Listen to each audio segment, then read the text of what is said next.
everyone, Gaara here and welcome to a new deck tech video. Today I'm going to cover my 4th WCA deck. It's going to be my Druid deck. It was the deck that I used to beat mainly rogues and priests. And yeah, so I'm going over the deck list here. I have double innovate. It's pretty standard in every Druid deck, really. It's like just an insane crazy tempo card, and usually you don't suffer from the card disadvantage you get from this card because you will recover with the Ancient of Law in turn 7, and sometimes you even innovate out the Ancient of Law and get a card draw back immediately. So it's a very good card in a Druid deck. Double White Growth just to get the early mana, like you snowball insanely hard from this card. You play the double combo just to snowball and rush down your opponent as quickly as possible. You play the Wrath as a removal. It's very versatile. You can use it for 1 damage to cycle if you need to go more quickly to your combo.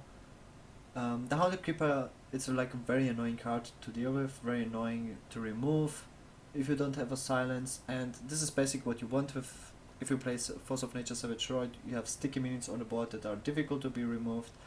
And yeah, so you burst down your opponent. If you have the White Growth Opener, it's going to be very difficult most of the time if your opponent doesn't have the perfect answer to come back. You have the Haunted Creepers, the Savage Roid, double Savage Roid, double combo because it's a double combo deck. 1 Harvest Golem. I like the Shades more than the Harvest Golem. Some people like the Harvest Golems more.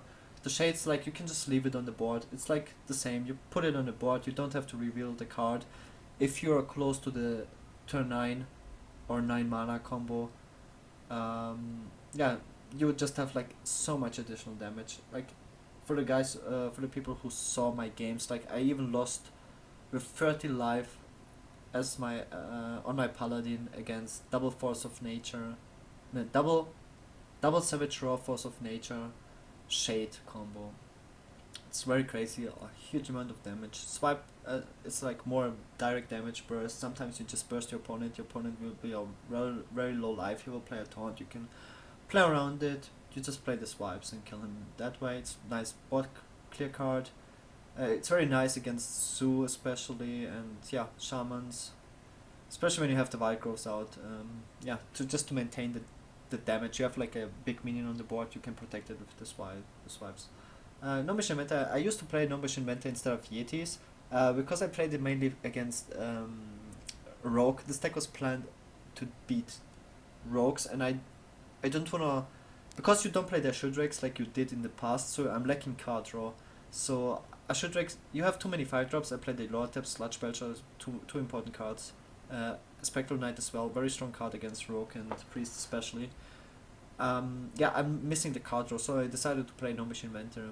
As it turns out, it's very bad in the mirror matchup because you play a Yeti, I play a No-Mission Inventor, or you play the Claw, I play No-Mission Inventor, you can kill my minion for free basically. It's very bad in the mirror matchup, but it's good against the other matchups. So you just have like enough card draw. It's also good against Warriors.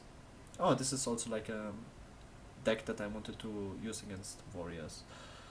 Keeper, just a very solid card overall. Lower Tap, it's very strong 5-drop, very strong, especially against Rogues. Absolute must core. Sludge Belcher, another sticky minion you want to play on the board. It stays on the board to push as much damage. You want to squeeze as much damage as possible against your opponent with this deck. The Spectral Knights, impossible to remove by a Priest. Almost impossible to remove by a Rogue if he has no board. And yeah, you play those minions, same with Cairn, you play it on turn 6, almost impossible to be removed in the same turn you play it, and then you play your combo and you kill your opponent. This is basically how it is. This is also why I play the Ragnaros. If you get the Ragnaros with White Growth and Innovate, it's too fast, like you can't steal it with Mind Control or whatever. It's just, you get the additional damage, like no matter if your opponent even BGHs it doesn't really matter. You will get guaranteed 8 damage in. This is what you want. Like if you play it on turn 8 and then you play the combo in the next turn, your opponent might be dead. So it's very crazy. You don't need so much damage against your opponent to finish him off in turn 9. You basically need only something small on the board. And yeah, this is how the deck was built. And yeah, I'm gonna show you some games on ladder.